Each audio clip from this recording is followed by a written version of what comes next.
The letter was already ash by the time Henrietta Brenner understood what it meant. She stood in the middle of Caldwell, Kansas on a Sunday morning in the autumn of 1882, her hands trembling so badly that the burnt edges of the paper crumbled between her fingers like dried leaves. And she knew, with the cold, absolute certainty that only true betrayal produces, that the man she had trusted with every secret she owned had sold every single one of them. The Reverend's voice carried faintly from inside the white-painted church at the end of Chestnut Street, hymns rising and falling in lazy waves over the dusty town, and Henrietta could not make herself walk through those doors. Not today.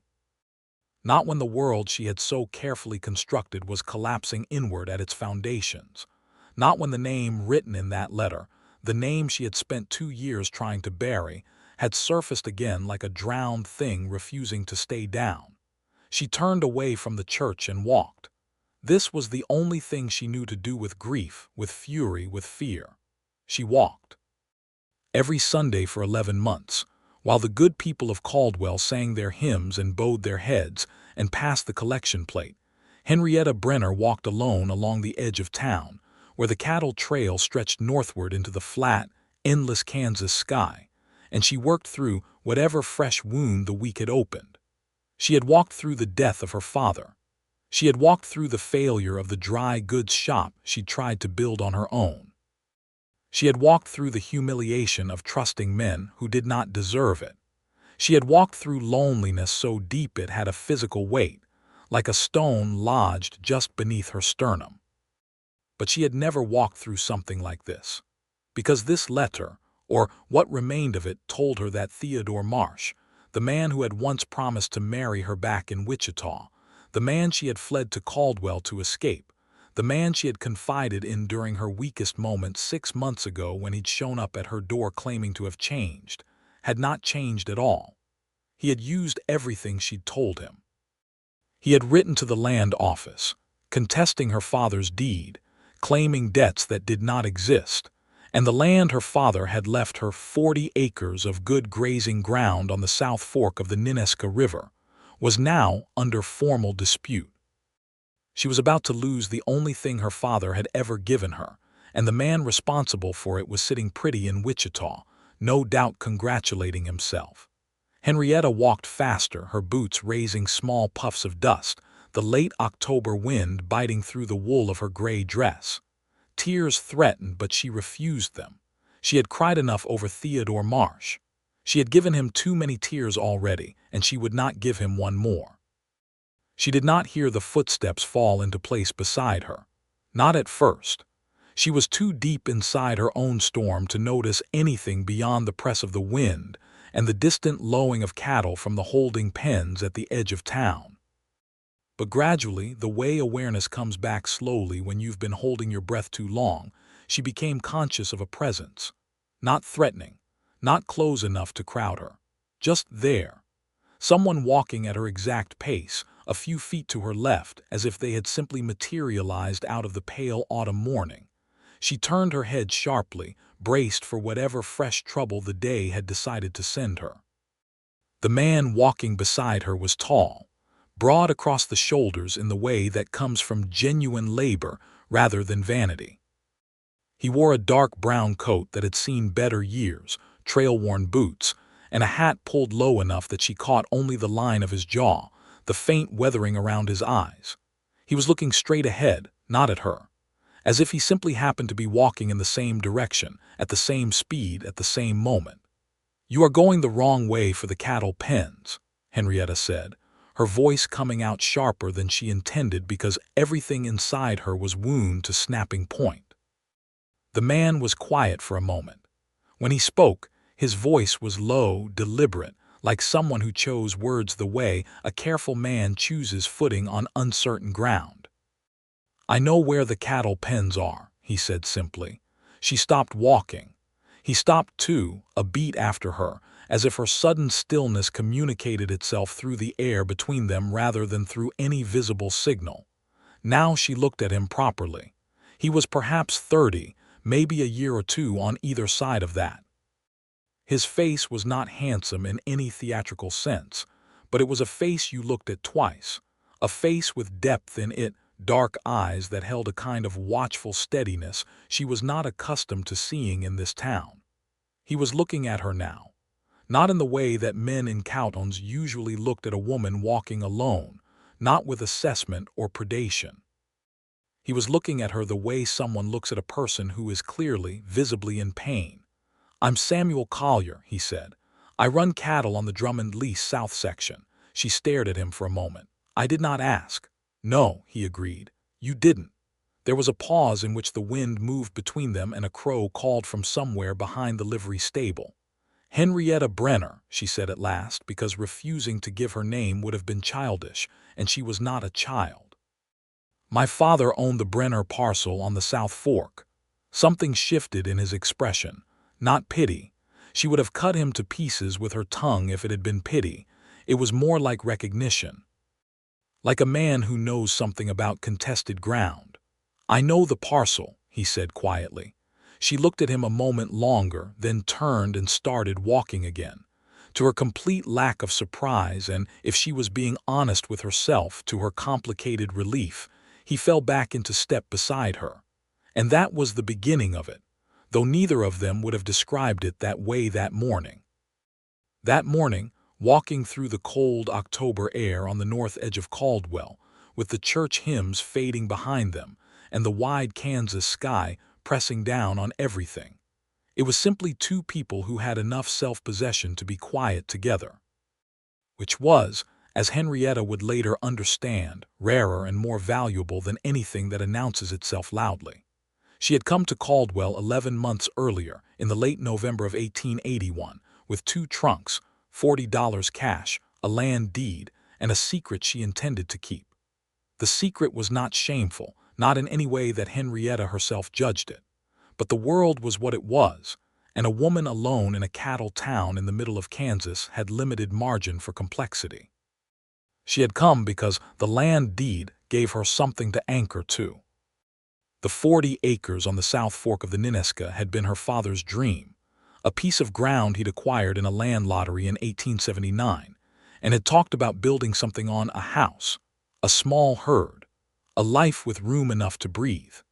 He died of a heart attack in February of 1881 before he'd broken a single square foot of it, leaving it to Henrietta along with his debts and his Bible and the particular Irish stubbornness that had always been his greatest gift to her.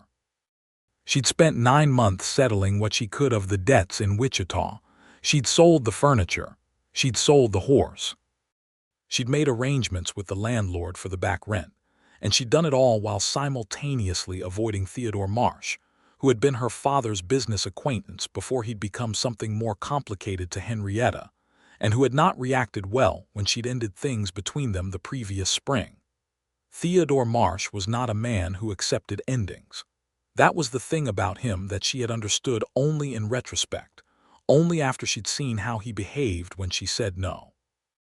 He had a charming face and a quick mind and a way of making you feel, when he was focused on you, like you were the most interesting person in any room.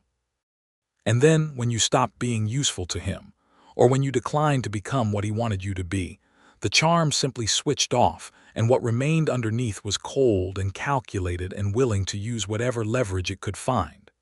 She had told herself, when she left Wichita, that she was done with him, that the distance would be enough, that the new life in Caldwell, the land, the fresh start, would put enough earth between her and him that he would simply cease to be a problem.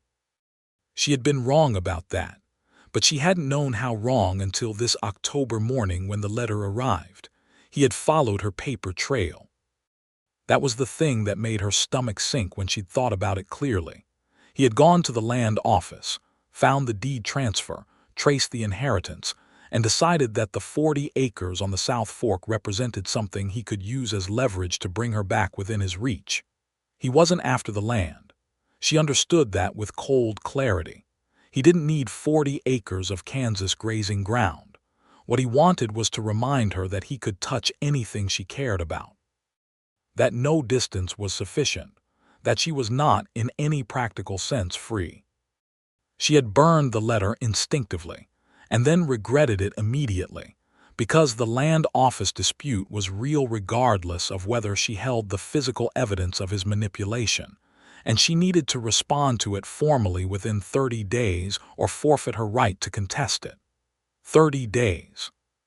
30 days to figure out how a woman alone in Caldwell, Kansas, with $40 and a contested deed, was supposed to fight a wealthy, connected man in Wichita who knew the legal system like a wolf knows a fence line. Every weakness, every gap. That was the weight she was carrying when she walked away from the church that Sunday morning. That was what Samuel Collier fell into step beside, though he did not yet know it. He walked with her for perhaps 20 minutes that first day. They said very little. He asked her once if she was cold, and she said no, though she was. She asked him once how long he'd been running cattle on the Drummond lease, and he said 3 years after coming up from Texas. He did not elaborate. She did not push. There was a kind of mutual respect in the restraint, a recognition that they were strangers, and that the proper architecture of an acquaintance had to be built carefully from the ground up, and not simply occupied all at once. When they reached the point where the cattle trail bent west and the edge of town curved back toward the main street, he stopped and lifted his hat slightly, which was the closest thing to a formal greeting she'd seen in Caldwell. "I hope your morning gets easier," he said. Not hollow, not performative. He said it like he meant it. She looked at him for a moment, this tall, quiet man with the careful eyes and the trail-worn coat, and she felt something she had not felt in a very long time. Not attraction, not yet. Something quieter and perhaps more significant than attraction. She felt, briefly and surprisingly, seen. "Thank you, Mr. Collier," she said. And then she turned and walked back to town. She did not think about him for the rest of that day.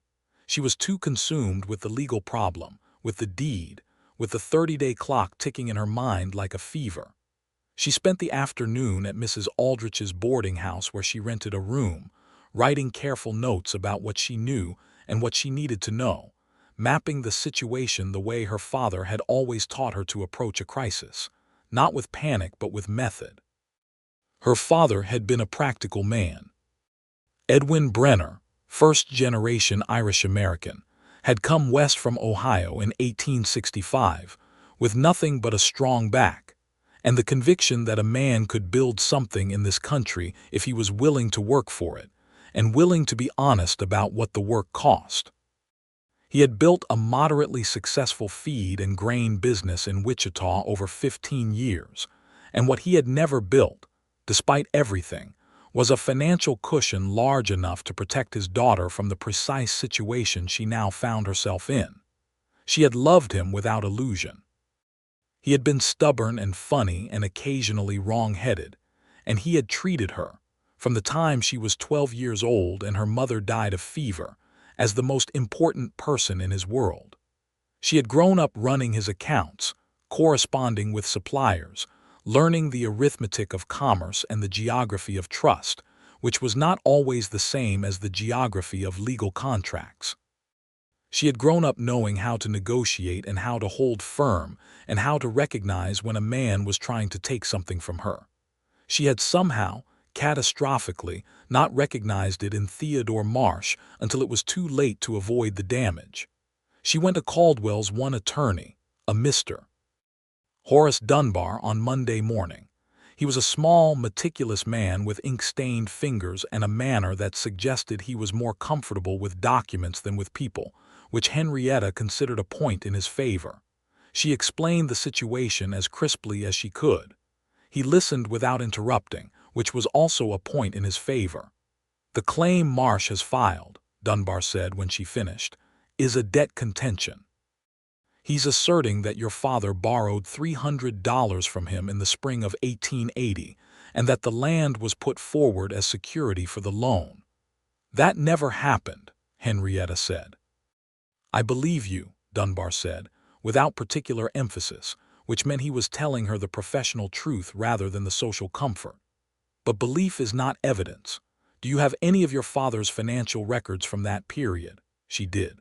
Not all of them, but she had brought a box of correspondence and account books from Wichita because she'd been settling debts and needed to track payments. The question was whether that box contained anything that would directly contradict Marsh's claim. "I will go through everything I have," she said. "Do that," Dunbar said, "and do it quickly. The 30-day window is firm." She spent the next 3 days doing nothing but reading through her father's records. She missed meals. She slept badly.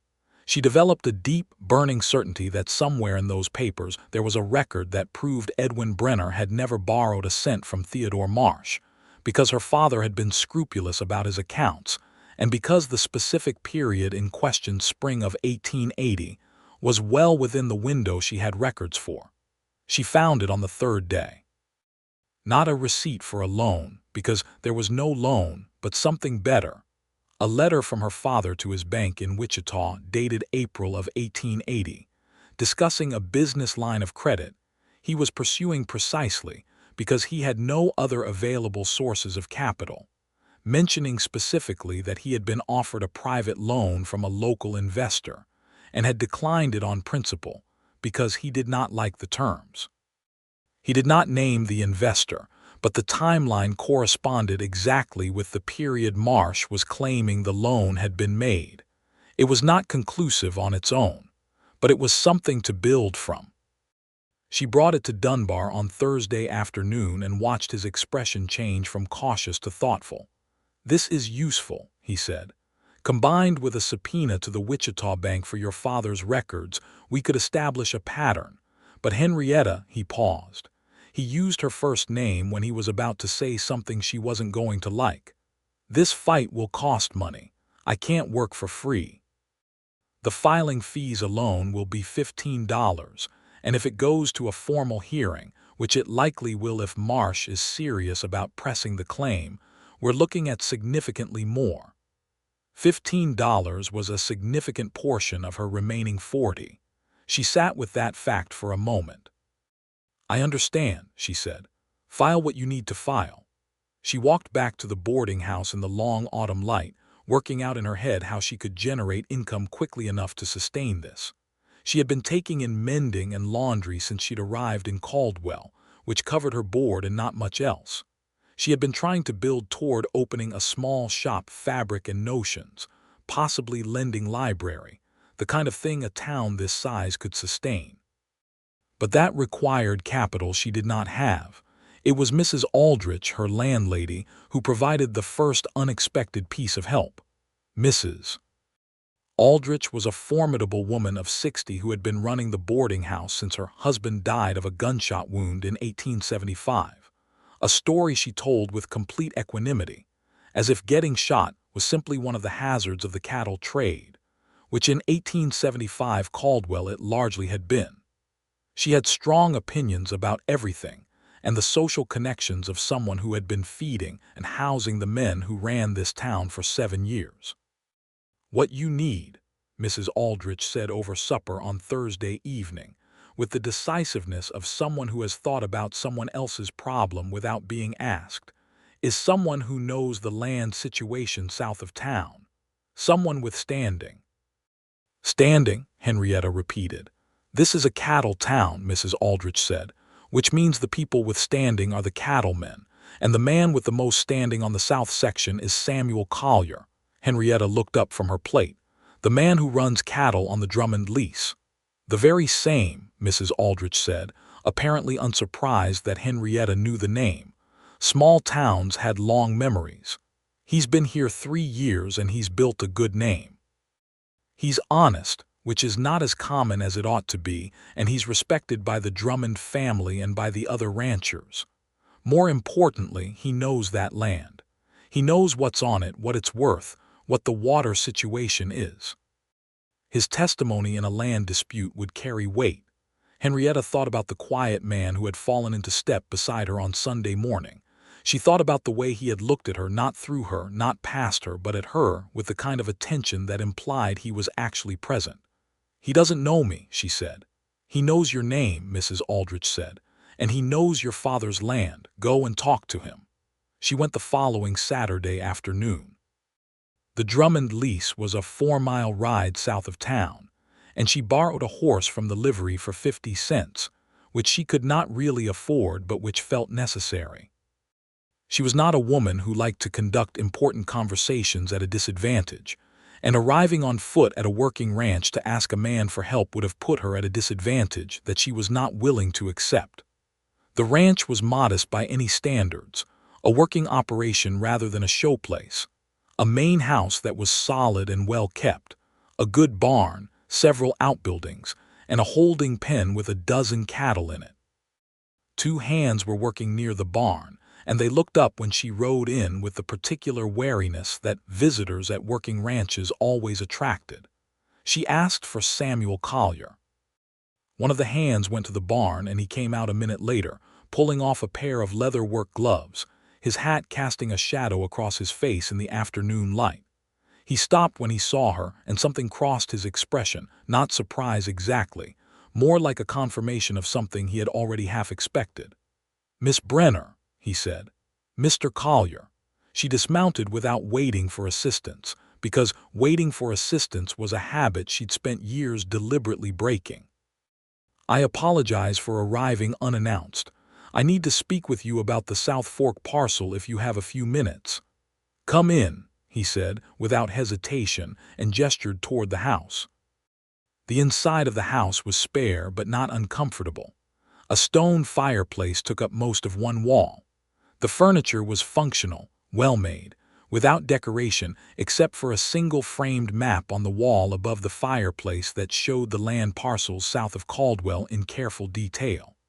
There were books on a shelf near the window, a detail that registered with her in a way she couldn't have fully articulated. A man with books was not necessarily a good man, but the absence of books in a house told you something, and their presence told you something else. He offered her coffee, which she accepted. They sat at the kitchen table, and she told him the situation in the same crisp, methodical way she'd told Dunbar, without self-pity and without leaving anything out. He listened the way she was coming to understand was characteristic of him, completely still, completely focused, his eyes on her face without being intrusive, his silence the kind that invites rather than withholds. When she finished, he was quiet for a moment.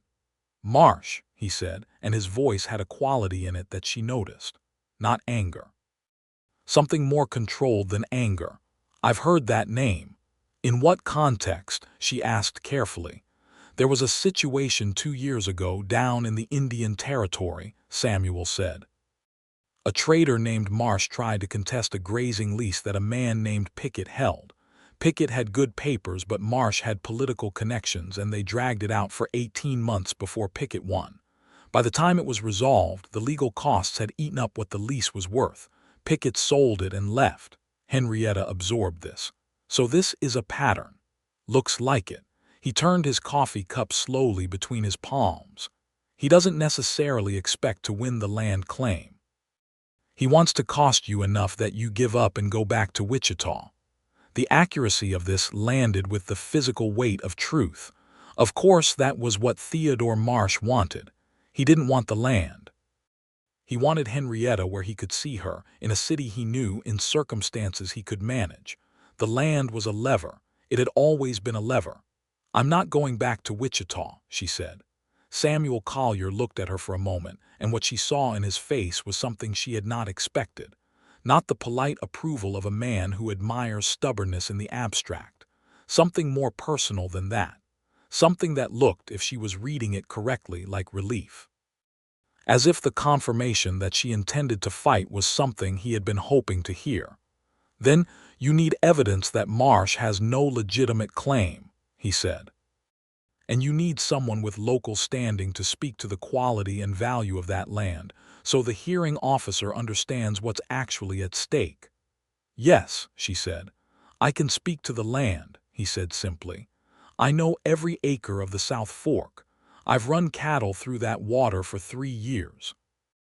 I know what your father paid for it, I know the survey history, and I know there's no record of any debt obligation attached to that deed, because I checked the records myself when I was considering whether the Drummond lease might be affected by any of the adjacent parcels." She stared at him. "You checked the records on my father's parcel?" 2 years ago," he said. Standard due diligence when you're working land adjacent to other deeded parcels. It's not personal.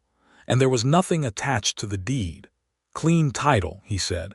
Your father owned it outright. She felt something release in her chest, a tension she had been carrying so constantly that she'd almost stopped noticing it. Clean title. Her father had been exactly what she'd always believed him to be: honest to the marrow, methodical in his record-keeping, a man who would rather go without than borrow on terms he couldn't accept. "Will you testify to that?" she asked. He didn't hesitate. "Yes." She looked at him across the kitchen table in the afternoon light. This quiet man who had walked beside her when she was in pain, and who had now, without drama, offered her the most practical and significant help anyone in Caldwell had given her. And she felt something unfurl in her that she had kept carefully folded for a very long time. She had been on guard for so long. Against Theodore Marsh's manipulation. Against the particular vulnerability of being a woman without family in a rough town. Against the way trust, once broken as badly as hers had been, leaves you examining every kindness for its hidden cost. She had built walls not out of coldness but out of pure, necessary self-preservation, and now this man was sitting across from her offering something freely, without leverage, without condition, and she did not know what to do with that. "I appreciate it," she said, and kept her voice neutral, because the alternative was to let him see how much it mattered, and she was not ready for that. He nodded. He seemed to understand that she was not being cold so much as she was being careful, and he did not press her. He simply refilled her coffee and asked her about the timeline of the hearing, and they talked for another hour about strategy and documentation. And at the end of it, when she stood to leave, he walked her to her horse and held the stirrup for her, not in a condescending way, but in the matter-of-fact way of someone who considers basic courtesy a form of respect rather than a form of hierarchy. She rode back to Caldwell in the long autumn gold of the late afternoon, and she thought about him the whole way, which was the first time she had thought about any man with anything other than suspicion or grief in 2 years. The next Sunday she walked again. It was cooler, the first real bite of winter beginning to threaten the mornings.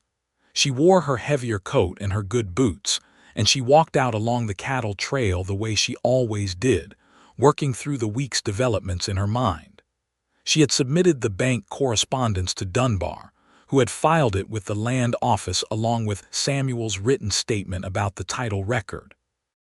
Marsh had, through his Wichita attorney, filed a counter-response claiming the bank letter was irrelevant to the specific question of the loan.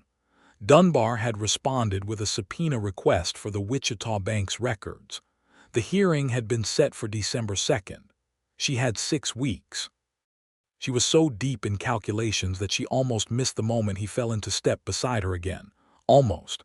But she was beginning, she realized, to be half expecting it, and the knowledge of that surprised her into stopping. He stopped when she did. "Mr. Collier," she said, and there was something different in her voice now. Less sharp. Less armored. "Miss Brenner," he said, and the slight warmth in it was something she felt in the middle of her sternum, exactly where the stone of loneliness usually lived. They walked. The sky was enormous and gray, the grass along the trail gone to straw gold. A hawk rode a thermal high above them.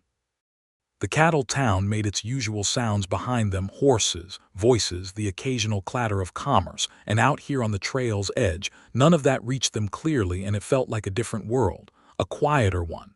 "Did you always walk alone on Sundays?" he asked after they had been walking long enough that the question didn't feel intrusive. "Since I came to Caldwell," she said, "it helps me think." "What do you think about?" "Everything that needs solving," she said.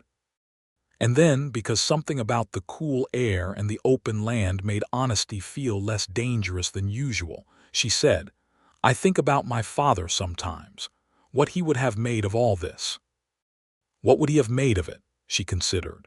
He would have been angry about Marsh. He would have been relieved that I was fighting rather than retreating. And then he would have told me some piece of Irish wisdom that was either deeply profound or complete nonsense, and I would have laughed and felt better without having actually solved anything. Samuel was quiet for a moment, and then he laughed low, genuine, the kind of laugh that reaches someone's eyes first. She looked at him and she saw it there, and something in her shifted again. "He sounds like someone worth knowing," he said. "He was," she said simply, past tense, which he understood without requiring clarification. "I'm sorry," he said, and it was not the hollow, social kind of sorry. It was the brief, sturdy kind that comes from someone who has also lost people and knows that loss has its own topology, its own irregular geography, and that simple acknowledgement is more honest than elaborate comfort. She found herself telling him about her father. Not in any planned way, but in the incremental way that happens when you are walking side by side, and the motion of your bodies creates a kind of intimacy that static conversation doesn't when you are not facing each other, and the vulnerability of eye contact is modulated by the shared direction of movement.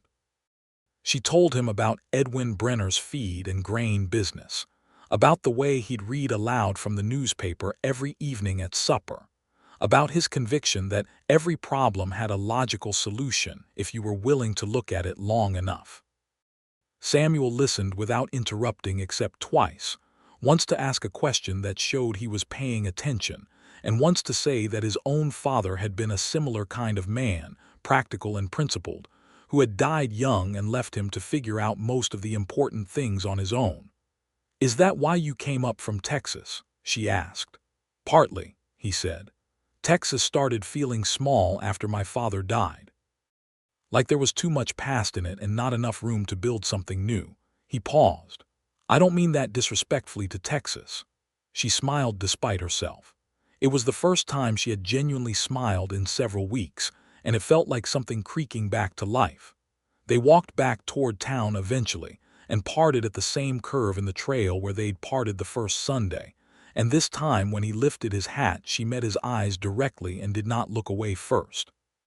She told herself, walking back to the boarding house, that she was simply grateful for an ally, that the warmth she felt had to do with the relief of having practical help in an impossible situation, that it was gratitude, not something more complicated. She told herself this several times, with the same methodical insistence her father would have brought to a column of numbers that wasn't adding up correctly, and it worked about as well as arithmetic does when you're trying to apply it to something that isn't a number. The weeks that followed had a shape to them that Henrietta had not experienced since before her life started fracturing. There was the legal preparation, which was grinding and detailed and stressful, but which gave her a sense of purpose. There were the Sunday walks, which became the point around which the rest of the week organized itself, not in a way she admitted consciously, but in a way she recognized in retrospect. There was the incremental, careful building of something between herself and Samuel Collier that proceeded at the pace of a plant growing, invisible day to day, unmistakable in the accumulated change. He came to town most Tuesdays to deal with supplies or the cattle buyer or the business that needed attending to. He began stopping at Mrs. Aldrich's boarding house on those Tuesdays, ostensibly to update her on anything he'd heard that was relevant to the land case. Mrs. Aldrich, who missed very little that happened in her boarding house, made sure she was busy in the kitchen on those occasions and left the front parlor available, which was her form of approval expressed as logistics. They talked about the case, and then they talked about other things. About books. She was reading Mary Hallock Foote's fiction, and he had a tattered copy of Dana's 2 years before the Mass that he'd read 3 times. About the town, the politics of the cattle trade, the question of whether Caldwell's days as a major shipping point were numbered now that the railroads were pushing further west. About the land south of town, which he spoke about with the quiet passion of someone who has found the place that fits the shape of them. About their own histories, in the careful, incremental way that people who have both been hurt disclose things. She told him more about Theodore Marsh. Not everything, not yet, but the shape of it, The way a relationship that had started as a business connection between Marsh and her father had become something she'd allowed to develop because she'd been lonely and grieving, and because Marsh was very good at appearing to be what she needed. She told him about ending it and about the subtle campaign of pressure that had followed, the small erosions of her independence, the way he'd used her father's debts as leverage in Wichita until she'd left. Samuel listened to all of it without the kind of protective rage that some men would have performed, the kind that's really about ownership more than care. He simply listened, and when she finished, he said, "You got yourself out of it, before it got worse. That takes more courage than people recognize." "It took a horse and 2 trunks and a land deed," she said dryly. "That's how most courage looks," he said, "like logistics." She laughed genuinely, and it was the kind of laugh that makes you feel, briefly and absolutely, like yourself. She had been aware, for several weeks now, that something was happening between them that was more than gratitude and more than alliance. She had been aware of it the way you are aware of a change in the weather before it arrives, the barometric pressure of it, the way the air holds itself differently. She had been aware of it, and she had been, simultaneously, afraid of it, because fear was the rational response when the last time you had trusted someone with that kind of access to you, they had used it to destroy something precious. She did not know yet what to do with both things being true at once, that she was falling, carefully and helplessly, for Samuel Collier, and that the idea of falling for anyone terrified her at a cellular level. The hearing was December 2nd. She arrived at the land office with Dunbar, and with the evidence organized in a leather portfolio that she had sat up until midnight the night before annotating in her clear, precise handwriting. Samuel was already there when she arrived, standing outside in the early December cold, and when she saw him her heart did something completely without her permission. The hearing was conducted by a land commissioner named Gerald Pryor, who had come up from Topeka for the purpose. He was a thin man with a gray mustache and the careful manner of someone who has heard a great many attempts to separate people from their land, and has long since stopped being surprised by the ingenuity of those attempts. He listened to Dunbar's presentation of the evidence with complete attention. He listened to Marsh's Wichita attorney, a man named Cabot who had clearly made the journey by train and whose shoes were too good for the Caldwell mud, present his client's claim. He asked Cabot to produce the original loan documentation. Cabot produced a document that Henrietta looked at and felt cold because it was good. Someone had taken care with it. The paper was aged. The handwriting looked at a glance like her father's, but it was not her father's handwriting. She knew her father's handwriting the way she knew her own name, the particular loop of his capital E, the way he crossed his sevens, the slight left lean of his letters when he was writing quickly. This was close. It was very close, but it was not right.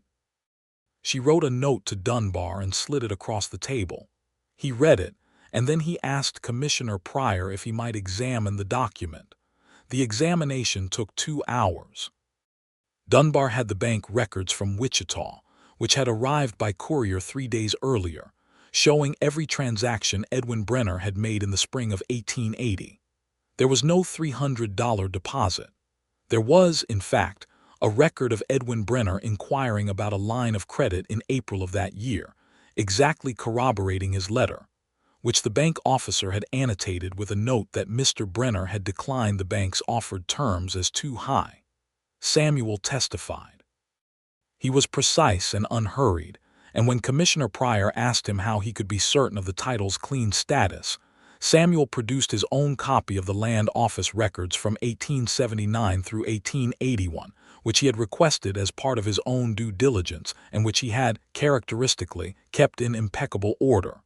Clean title as of the date of inheritance. No liens. No encumbrances. No debt attachments of any kind.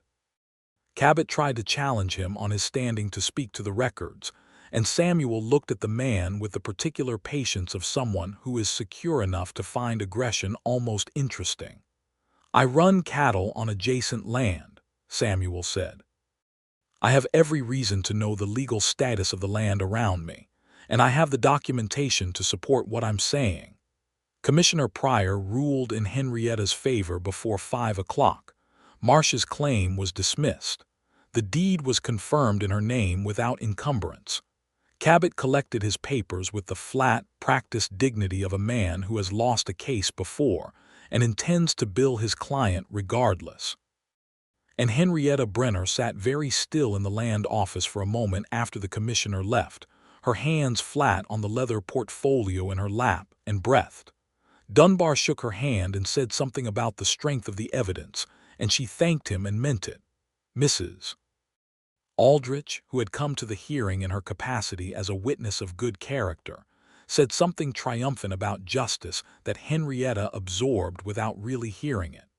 And then she looked up, and Samuel was looking at her from across the room, and the expression on his face was the one that finally broke open the wall she'd been maintaining with such tremendous effort, not because it was dramatic or demonstrative, but because it was so completely unguarded.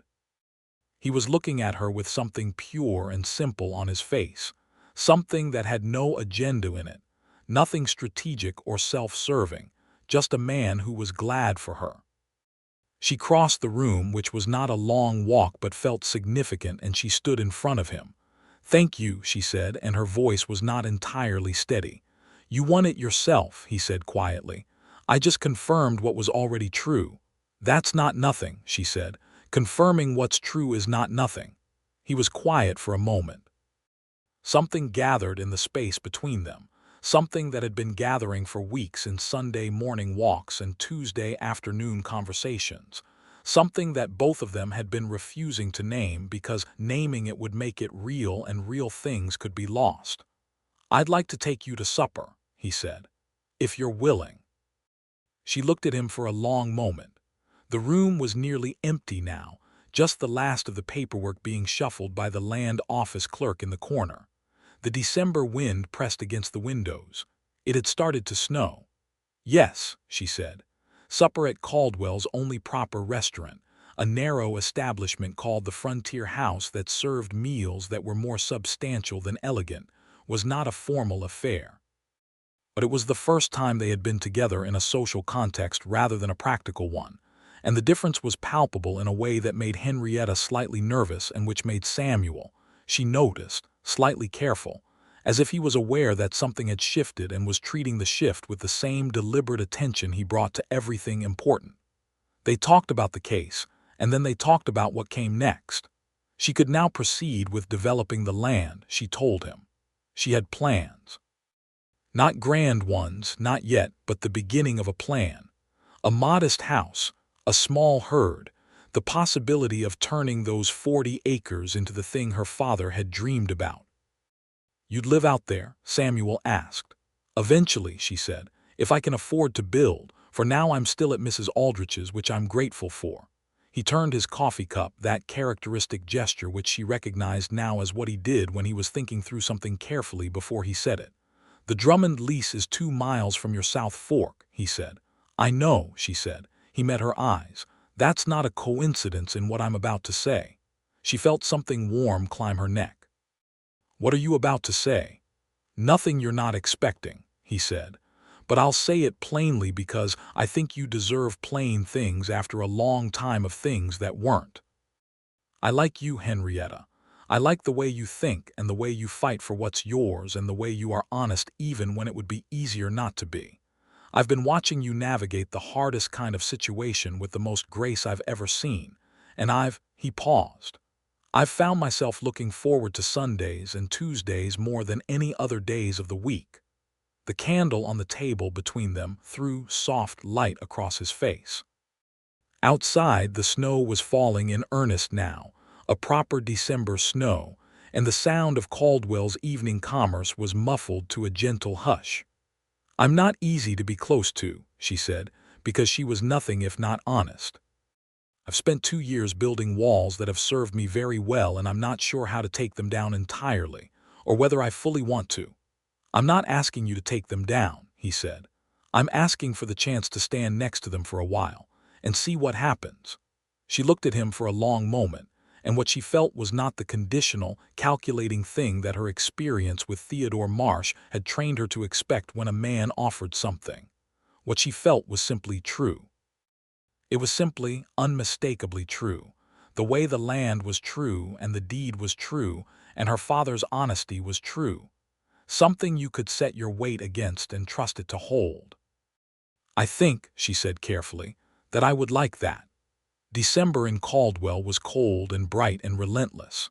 The snow came and stayed, and the cattle had to be moved and the town battened down against the weather, and life arranged itself around the demands of the season.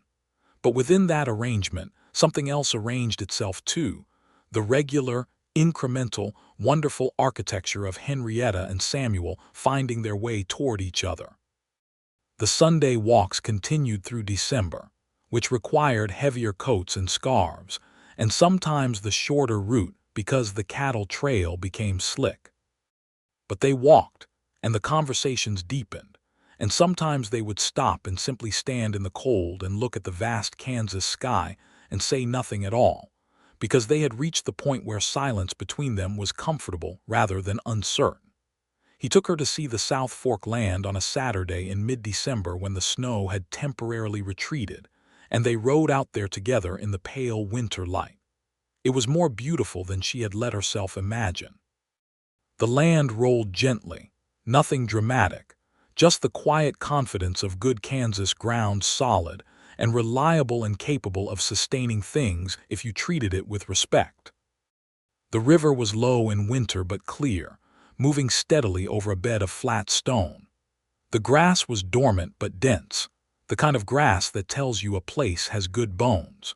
She stood at the edge of the South Fork and looked at the land her father had never gotten to see, and she felt him very close, not in any supernatural way, but in the way that places carry the intention of the people who loved them before they ever arrived. "He would have built right there," she said, pointing to a gentle rise above the river's flood plain. "He always said a house needs high ground and water within walking distance, not so close it floods you." "That's good sense," Samuel said from beside her.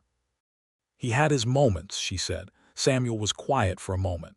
"What would it take to build something there in the spring?" She looked at him. "I've been pricing lumber. It's not—" She paused. "It's within reach if I can get the mending business expanded through the winter and if Dunbar's final fees aren't as high as he estimated." "I could help," he said, "not as an offer of charity, not as leverage, just as a statement of fact." "Samuel," she said carefully, "I need to build it myself. I need that to be mine in that way. You understand?" He was quiet for a moment, and she watched him receive that and respect it without requiring her to justify it further. "I understand," he said. "But you can still accept help with the labor. Building a house alone is how you get a bad roof." She laughed, startled by it. "That is a very practical argument." "I'm a practical man," he said, and looked at her with that quiet warmth that she had stopped trying to armor herself against because the armor simply wasn't holding anymore. They were standing very close together on the rise above the South Fork, their breath making clouds in the cold air, and when he reached out and took her gloved hand in his, she did not pull away. She simply stood there with her hand in his, looking at her father's land, and felt something settle into place inside her that had been displaced for so long, she'd almost forgotten what settled felt like. He kissed her for the first time a week later, on a Tuesday afternoon in the front parlor of Mrs. Aldrich's boarding house, with the snow falling outside and the fire going and Mrs. Aldrich very deliberately not anywhere nearby. It was not a sudden thing. It was the slow, careful culmination of weeks of proximity and trust, and it tasted, Henrietta thought, like certainty, like something she was no longer afraid of. Christmas came and went with the quiet warmth of two people sharing their first real holiday. She cooked because Mrs. Aldrich's kitchen was available on Christmas Day, and the meal was not elaborate but it was made with care, and Samuel arrived with a single gift, a small volume of verse by Walt Whitman, which he had ordered from a bookseller in Topeka 2 months earlier, and which had the inscription on the inside cover in his careful handwriting, "For the woman who teaches me what it looks like to build something true." He had not signed it with any declaration, just his name. It was enough. It was more than enough. January brought a letter from Theodore Marsh, not a legal letter. A personal one, addressed to Henrietta at Mrs. Aldrich's boarding house, which meant he had spent money finding out where she lived, which was its own kind of information. She read it standing at the parlor window in the winter light, and she recognized immediately what it was: a final gambit. The legal fight had failed, and now he was trying sentiment. He spoke about misunderstandings, about how he had acted poorly but from a place of genuine feeling, about how if she came back to Wichita they could. The letter used the word begin, which she noted as precisely the wrong word, because what he meant was resume, which was not the same thing as beginning. She sat down at the writing desk and composed a response. It was brief. It was definitive. It said, clearly and without hostility, that she had no interest in any kind of contact with him, direct or through legal instruments, and that any further attempts to interfere with her land or her person would result in her pursuing every legal avenue available to her. She signed it with her full name. She showed the letter and her response to Samuel that afternoon, because he had earned the right to know, because she was not going to manage this the way she'd managed Theodore Marsh's existence in general, in isolation, in silence, behind the walls that had been necessary but were no longer the only option. Samuel read both letters. He handed them back without editorializing on Marsh's, which was exactly right. "Good response," he said simply. "He won't bother me again," she said. Men like that need to believe they have some kind of hold. Once they know absolutely that they don't, they move on to someone else they think they can manage. She paused. Which is its own kind of tragedy, honestly. He looked at her with something that she was beginning to recognize as a specific kind of regard, the regard of someone who finds your mind genuinely interesting, which is more intoxicating, she was learning, than any more obvious form of admiration. "You're remarkable," he said. "I'm practical," she said, which was her father's answer, and she heard the echo of it in her own voice and felt the familiar warm sad feeling of missing someone and carrying them with you at the same time. Spring came to Kansas the way it always does, grudgingly at first. A few warm days threaded through weeks of cold, and then all at once, a sudden green insistence that has all the confidence of something that has been waiting a long time and has no intention of being subtle about its arrival. On the first real Sunday of genuine spring warmth, the last frost gone and the ground soft and the red-winged blackbirds returning to the South Fork, Henrietta and Samuel walked the cattle trail together, and then, instead of turning back at the curve, they kept going, south, toward the South Fork land. It was a long walk, 3 miles, and by the time they reached the rise above the river the afternoon light was full and golden, and the land looked entirely like itself, alive, capable, ready. They had talked about the house through the winter, over the course of a dozen conversations, developing the specifics the way you develop a shared thing, by bringing ideas and listening and compromising and discovering that someone else's contribution sometimes improves your own original vision in ways you wouldn't have arrived at alone. "Wood frame," she said, standing on the rise, looking at the ground they'd talked about. "2 rooms to start. A good porch for the evenings." "Stone foundation," he said. "This close to the river you want stone." "I've found a supplier in Wellington," she said. "The lumber I can get here, I've been putting aside since January." She paused. "I have almost enough." He turned to look at her. "Henrietta." The way he said her name was something she had started noticing. He said it with a kind of weight that suggested it was important to him, that she was important to him, not as a possession or a project but as a person he had chosen to move toward.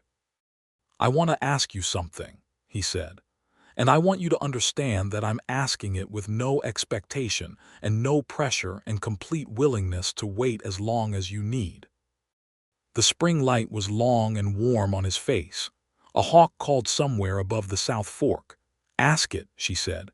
"I want to build this house with you," he said, "and I want to stay in it, not as an arrangement of convenience, As a husband, if you'll have me, because I love you, Henrietta. I've loved you since probably the second Sunday, though it took me a while to be certain enough to say it. And I want to build a life on this land that your father dreamed about, alongside the woman who fought to keep it. The silence after he finished was not empty. It was full of the sound of the river and the birds and the wind in the new grass, full of everything that had happened in the months between October's burned letter and this April afternoon, full of all the careful, honest, unhurried building of trust and regard that had brought them to this rise above the South Fork. She had been afraid of this. She had told herself for months that she was afraid of this, and standing here now, with his words still warm in the air between them and her own heart doing something absolutely definitive, she understood that what she had actually been afraid of was not this man, not this feeling, but the possibility that it might be what it had always turned out, in her experience, to be conditional, strategic, ultimately in service of someone else's needs rather than genuinely about her. And she understood, with the same methodical certainty that her father had brought to columns of numbers, that Samuel Collier was none of those things. He was exactly what he appeared to be, a man of substance and steadiness who had chosen her without condition and was asking for the same in return. "I love you too," she said. "I have for a while. I was just being careful about it." He smiled, and it was the full version of his smile, the one that reached all the way to his eyes, and she felt it in that place beneath her sternum where the stone of loneliness had lived for so long. "Can I ask," she said, "how long you are willing to wait for the wedding?" "Because I want to build the house first. I want to," she paused, trying to articulate something that mattered deeply to her. "I want to bring myself to this with something I've built. Something that's mine to give." He was quiet for a moment, and she saw him understand it, not just hear it, but genuinely receive it. "As long as you need," he said, "but the offer stands regardless of the house." "I know it does," she said. "That's partly why I'm saying yes." They built the house through April and May, with help from two of Samuel's ranch hands and from a carpenter in Caldwell named Franklin who worked for fair wages and had a gift for wood joinery that made Henrietta's front porch, when it was finally finished, a thing of genuine beauty, solid and slightly overbuilt, which was how she preferred things. Mrs. Aldrich came out to see the progress in May and walked around the exterior with the expression of someone conducting a thorough inspection, and then declared it solid enough to live a lifetime in, which was her version of high praise. The work was good. There was something about the physical labor, the measuring and cutting, the satisfaction of walls rising from a foundation she'd helped pour, the tangible evidence of her own capability, that healed something in Henrietta that legal victories, necessary as they were, had not been able to reach. This was not about fighting against something. This was about building towards something. The distinction mattered enormously. Samuel worked beside her in the evenings after his own ranch work was done. He never made her feel as if she was being managed or protected. He deferred to her on decisions that were hers to make and offered his opinion when she asked for it, and kept his word about what he would and would not contribute. He was, she thought on more than one evening, watching him work, his shirt sleeves rolled up, his face concentrated and calm, exactly the kind of person she had not known existed when she was making the mistake of Theodore Marsh. The kind of person whose consistency was not performance, whose reliability had no agenda behind it, whose love did not come with a cost she would have to pay later in diminished freedom. She moved into the house in June, the night before the wedding, which was set for the 4th Saturday of June, 1883, in Caldwell's small church. Henrietta sat on her new porch in the long summer evening and watched the stars come out over the South Fork and thought about her father. She thought about what he had wanted when he'd bought this land, something lasting, something true, something built with care enough to outlast the building of it. She thought about how she had spent the last year and a half fighting for what he'd left her, and how in fighting for it she had also, entirely unexpectedly, found her own life moving in a direction she hadn't planned but which felt more genuinely hers than anything she had ever planned. She was happy. She sat with that for a while because it was a specific and significant feeling, and it deserved to be held carefully, not taken for granted. The wedding was small and honest. Samuel wore his best coat and a clean shirt, and a look on his face that Henrietta would remember for the rest of her life. The look of a man who cannot quite believe his fortune and is not trying to hide it. Reverend Caldwell conducted the ceremony, which was brief and beautiful in the way that brief and beautiful things are. There was no excess in it, nothing decorative. Just two people making true promises in front of the people who mattered to them. Mrs. Aldrich cried, which she would deny categorically for the rest of her years if asked about it. Franklin, the carpenter, brought a bottle of good whiskey and made a toast that was only slightly longer than the ceremony and was received warmly. And Samuel and Henrietta Collier rode out to the South Fork in the June afternoon and came home to the house they had built, and that was that. Life on the South Fork settled into the rhythms that good lives settle into, not without difficulty, not without the ordinary stresses of weather and commerce, and the grinding practical work of building a cattle operation from small beginnings, but with a quality of groundedness that held through all of it. Samuel managed the cattle on both the South Fork and the Drummond lease, which he eventually took full ownership of in 1884 when the Drummond family decided to sell, and Samuel had enough credit at the Caldwell Bank to make a realistic offer. The combined operation gave them genuine stability, not wealth in any dramatic sense, but the kind of security that comes from good land and careful management, and two people working in the same direction. Henrietta expanded beyond the mending and laundry that had supported her through the hard months. She opened the small shop she had dreamed about, in a rented space on Caldwell's Main Street Fabric and Notions, and a small lending library that she stocked from the book catalogs she ordered from Topeka and St. Louis. The library was, technically, the part of the venture that made the least financial sense, but it attracted the kind of customers who became regulars, and the regulars brought their friends, and within a year the shop was generating consistent income that she kept entirely in her own name and managed herself, because Samuel had never suggested for a moment that she should do otherwise. There were conversations, that first year, about Theodore Marsh. Not many, because there was limited value in them, but enough to close what needed to be closed. He had, as Henrietta had predicted, redirected his attention elsewhere.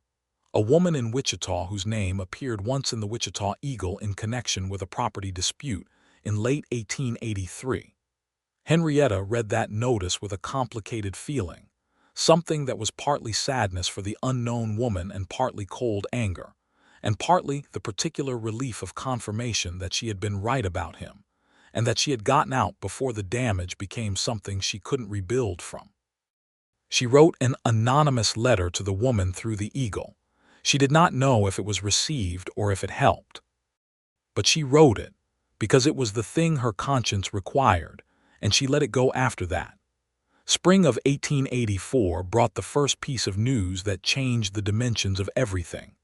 She told Samuel on a Sunday evening, sitting on the porch of the South Fork house with the spring twilight settling over the river and the first fireflies beginning their uncertain performances in the long grass. She told him quietly and directly, which was how she told him everything, and watched his face for the half-second before he had managed to compose any reaction at all. What she saw in that half-second was something that went straight through her. Pure, uncomplicated joy. The kind that doesn't know it's being watched. He reached across and took her hand, and for a moment neither of them said anything, and the South Fork ran over its flat stones and the fireflies did their mysterious work in the grass, and the life they had built together expanded quietly to hold something new. Their son was born in November of 1884.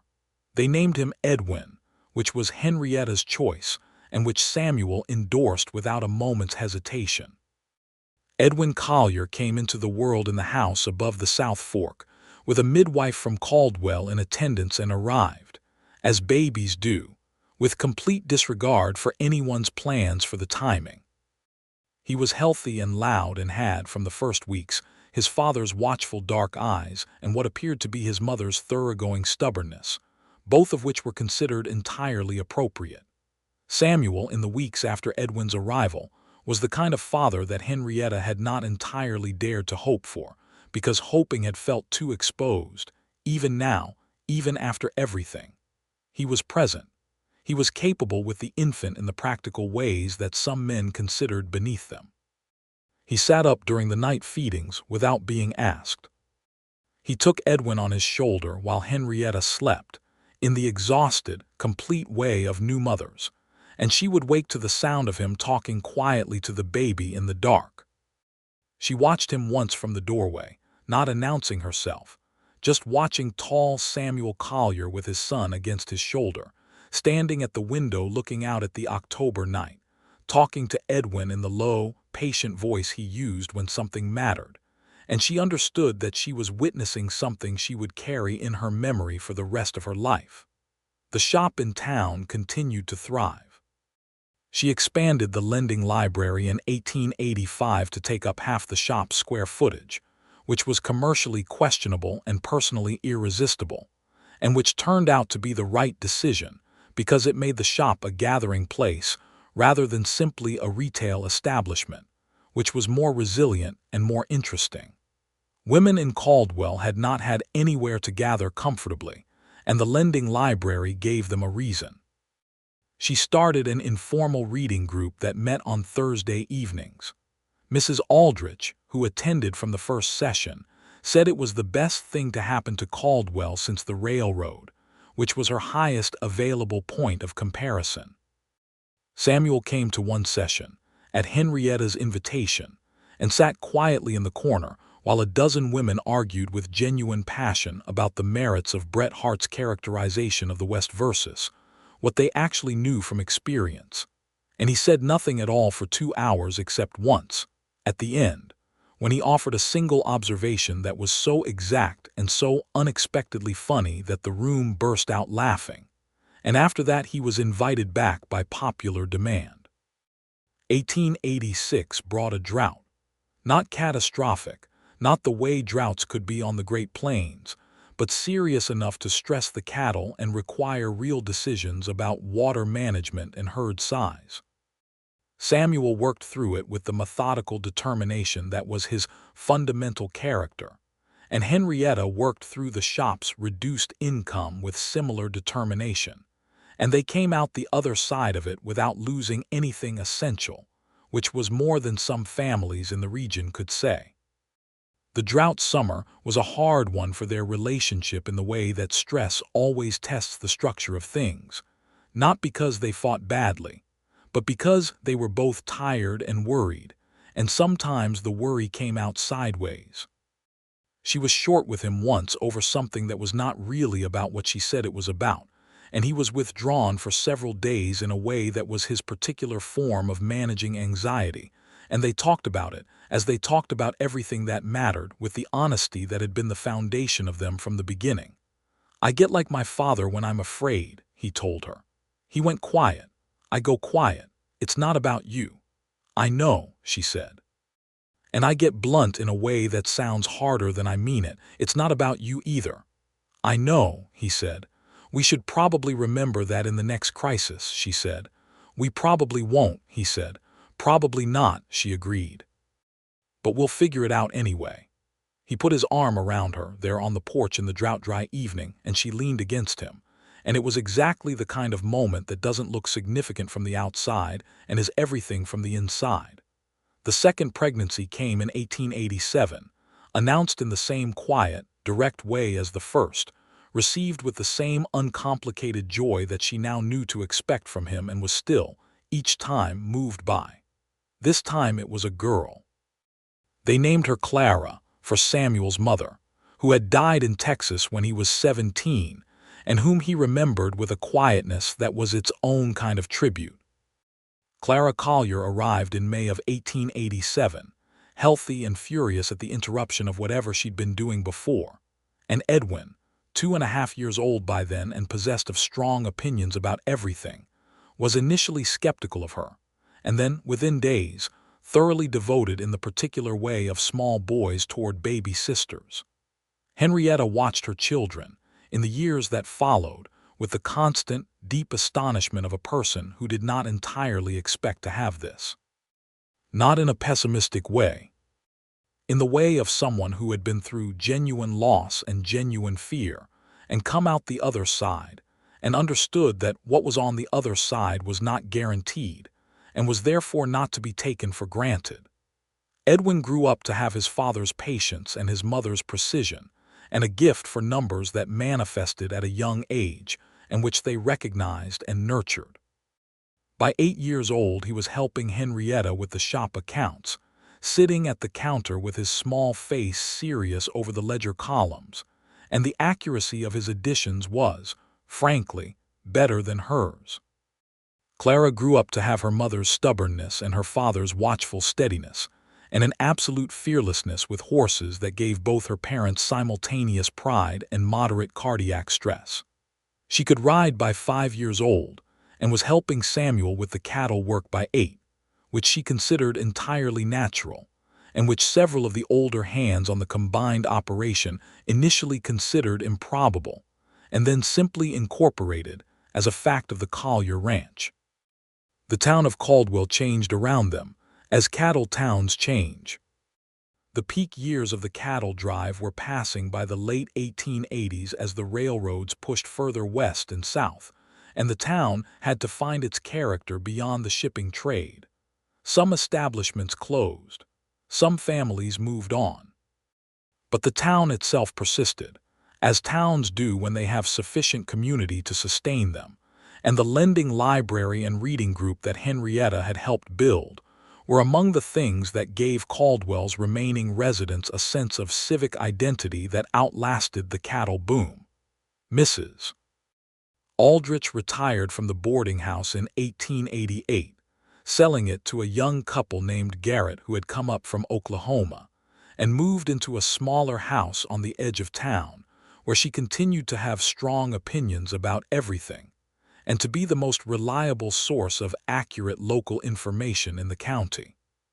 She came to Sunday dinner at the South Fork house once a month, and those dinners were among the things that Henrietta valued most about her life. The combination of old friendship and good food, and the particular pleasure of watching Edwin and Clara perform for an audience that adored them. Samuel turned 40 in 1892. Henrietta, who was 38, planned something that she described to Mrs. Aldrich as a small gathering, which expanded through the natural process of small gatherings into something that occupied both the house and the porch, and required 2 long tables set up in the yard, and the participation of Franklin the carpenter, who had become a family friend in the years since he'd built the porch, and who made tables at excellent rates for people he liked. 30 people came to that birthday supper in the September evening, with the South Fork running clear in the background, and the first autumn light going amber in the trees along the bank. And Henrietta looked across the yard at her husband in the middle of a conversation with 2 men from the Cattle Association, laughing at something. His face relaxed in the particular way it was only when he felt entirely at home. And she felt the same thing she had felt standing on the porch the night before her wedding in 1883. That specific and significant happiness that deserves to be held carefully and not taken for granted. He found her eyes across the yard, because he always did, with the uncanny connection of 2 people who have built their attention toward each other over years and cannot easily turn it off. He smiled. She smiled back. That autumn, Edwin turned 8 and showed his parents, with great ceremony, a drawing he had made of the South Fork land with the house and the barn and the river labeled in his careful handwriting, which he had apparently been working on for weeks as a birthday present for his father. He presented it rolled in a piece of brown paper with a piece of string around it, and a seriousness of expression that made both Henrietta and Samuel receive it as the significant gift it clearly was to its creator. Samuel unrolled it slowly at the kitchen table, while Edwin watched with the barely contained anxiety of someone awaiting judgment on something they've made with their whole heart. The drawing was technically 8 years old, which was to say charmingly imperfect, but the care in it was visible in every line, the particular care of someone who has looked at a place until they really see it, not just the outline of it but the texture and character and specificity. "It's the best picture of this land I've ever seen," Samuel said, and he meant it, and Edwin could tell he meant it, and the look on the boy's face was one of those moments that lodge permanently in a parent's memory and stay there, warm and precise, for the rest of a lifetime. The drawing went on the wall above the fireplace, in the place where Samuel's land survey map had originally hung, which had been moved to his study. It stayed there through all the years that followed, through the seasons and the changes that seasons bring, a child's careful rendering of a piece of ground that had mattered to 3 generations of people who had all, in their different ways, understood that the most valuable thing you can build is not a house or a herd or a business, but the daily practice of being honest and present with the people you love. The winter of 1893 brought the 3rd child, who was also a boy, and who arrived with the same furious health as his predecessors, and who was named Thomas, for no particular reason except that it was a name both Henrietta and Samuel liked, and which seemed to suit the round, emphatic face that regarded the world with immediate and apparent interest from his first hours. With 3 children and a combined cattle operation that had grown to be one of the more substantial in the county, life at the South Fork was fully itself. There were days that were simply hard cattle illness, difficult weather, the economic ripples of the Depression that came in 1893 and affected even the most carefully managed operations. There were days when Henrietta was exhausted beyond what she had thought was her limit and still had the shop to close and the accounts to finish, and a child who needed something. There were days when Samuel carried more than his share in silence, the way he dealt with hard things, and she had learned over the years to reach into that silence with the exact words that would open it up, and he had learned to let her. But the hard days were scaffolding, not structure. The structure was what had been built between them from the first Sunday walk, from the first quiet act of falling into step with someone who was walking through pain and choosing to simply be there, without drama, without agenda, without the expectation of return.